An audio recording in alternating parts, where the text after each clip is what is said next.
Hello viewers, আসসালামু আলাইকুম। আশা করি সবাই ভালো আছেন। আর এই মুহূর্তে আমি আছি রূপগঞ্জ দা স্পট রিসোর্টে। আর ইয়ামাহা বাইকের একটি গেট টুগেদার অনুষ্ঠানে, যেখানে ছিল এফজেডএক্স এর সকল ইউজাররা, যাদের নিয়ে করা হয়েছে এফজেডএক্স মর্নিং ক্রুইজ। সকালের নাস্তা, গান বাজনা, খেলাধুলা, কুইজ, প্রাইজ মানি কিংবা ভালোবাসার এক বন্ধনে ছুটে চলা, সবই ছিল এই মর্নিং ক্রুইজে। ঢাকা বসুন্ধরা ৩০০ ফিট হাইওয়ে সংলগ্ন বসুন্ধরা কনভেনশন সেন্টারের সামনে জড়ো হয়েছে প্রায় ২ শতাধিক এফজেডএক্স বাইকের শুভাকাঙ্ক্ষীরা। এখান থেকে শুরু হবে আমাদের যাত্রা সকাল ৯টা। সবাই চলে এসেছে এখানে। আর ৯টা ১৫তে যাত্রা করবে নারায়ণগঞ্জের রূপগঞ্জের দা স্পট রিসোর্টে। সকাল ৯টা প্রচণ্ড রোদের ঝলকানি ছিল এই বসুন্ধরা হাইওয়ে রোডে। সকল এফজেডএক্স ইউজাররা চলে এসেছে এখানে। সারি সারি করে রাখা হয়েছে বাইকগুলো, আর যাওয়ার অপেক্ষায় ছিল সবাই। সবাইকে লাইনে রেখে রওনা দিল রিসোর্টের দিকে। আমি আর আমার বন্ধু শরীফুল ইসলাম একটু মিষ্টি গানের সুরে এগিয়ে যেতে শুরু করলাম রিসোর্টের দিকে। পূর্বাচল ৩০০ ফিট মানি সারি সারি গাছ আর সুন্দর হাইওয়ে রোড। শাঁ করে ছুটে যাচ্ছে গাড়িগুলো। আমাদের সামনেও ছিল অনেক বাইকার, আর পিছনে ইয়ামাহা, এফজেডএক্স সকল ইউজাররা ছিল, ভলান্টিয়াররা, আর গাইড দিয়ে নিয়ে যাচ্ছে আমাদেরকে কোন রাস্তা দিয়ে গেলে ভালো হবে এবং নিরাপদে পৌঁছতে পারবো সহজেই। কোথাও আবার আমাদের ক্যামেরায় বন্দি করে রাখছেন তারা। পূর্বাচল হাইওয়ে রোড যেন ইউরোপের কোনো রাস্তা। গাড়িগুলো শাঁ করে ছুটে চলছে, আর আমাদের বাইকাররা সারিবদ্ধ হয়ে ছুটে চলছে একের পর এক।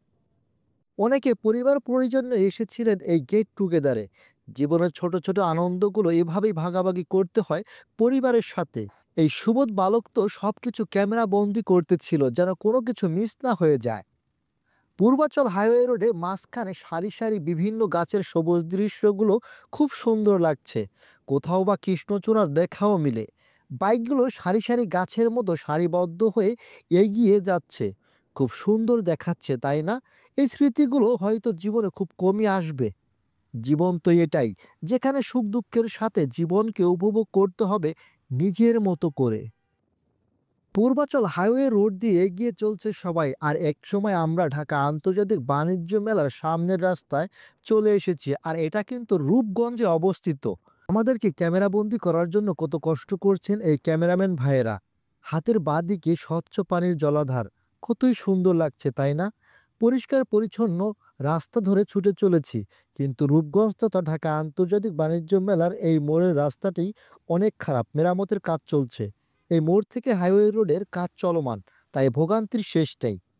যাই হোক, একসময় ঢাকা আন্তর্জাতিক বাণিজ্য মেলা পার করে চলে এসেছি সেই রিসোর্টের সামনে।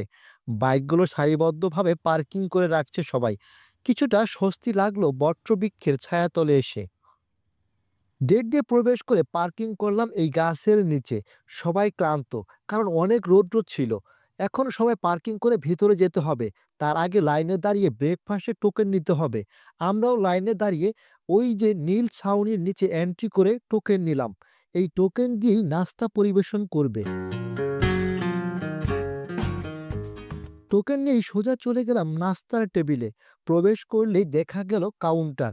এখান থেকে মূলত নাস্তা সার্ভ করা হবে সকল টেবিলে। সবাই নাস্তার জন্য অপেক্ষা করছে। কত ভাবিও এসেছে, আর আমি এসেছি বন্ধুর সাথে।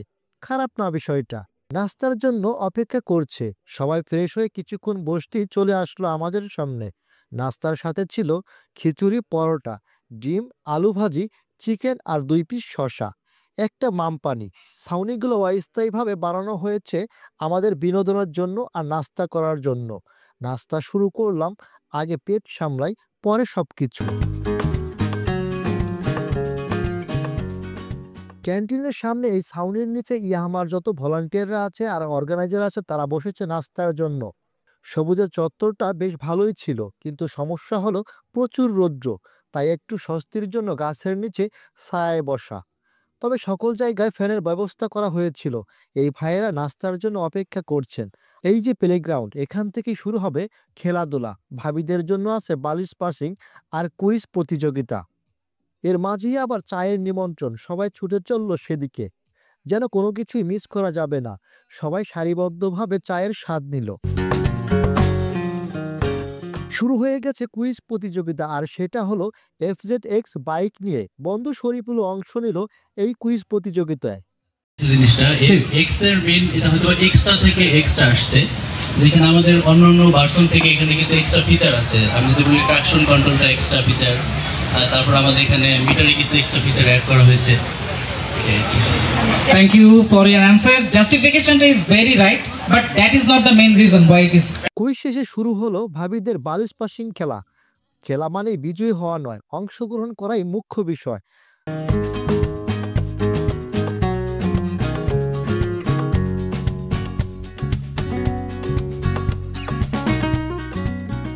অনেক সুন্দর ছিল এই বালিশ পাসিং খেলাটা, তুমুল লড়াই এই দুইজনের মাঝে। পরিশেষে এই ভাবি হয়ে গেল প্রথম বিজয়ী। এখন শুরু হলো ফুটবল কিকের, যা ওই ছোট্ট গোল পোস্টে গোল দিতে হবে। প্রথম শটে গোল দিতে পারলেও দ্বিতীয় শটে কিন্তু আর পারে নাই। এরপর শুরু হলো আর্চারি খেলা। ছোট তীর নিক্ষেপ করতে হবে এবং পয়েন্ট অর্জন করতে হবে 10 পয়েন্টের উপরে।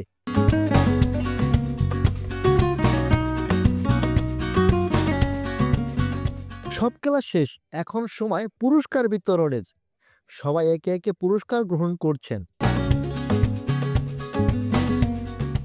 বেলা 12:15, এখন যাওয়ার পালা। সবাই যার যার মতো করে ছুটে চললো নিজ বাসার দিকে। এই সব কিছুই উপভোগ্য ছিল, তবে জায়গাটা অনেক ছোট ছিল আর তাপমাত্রা তো আছেই।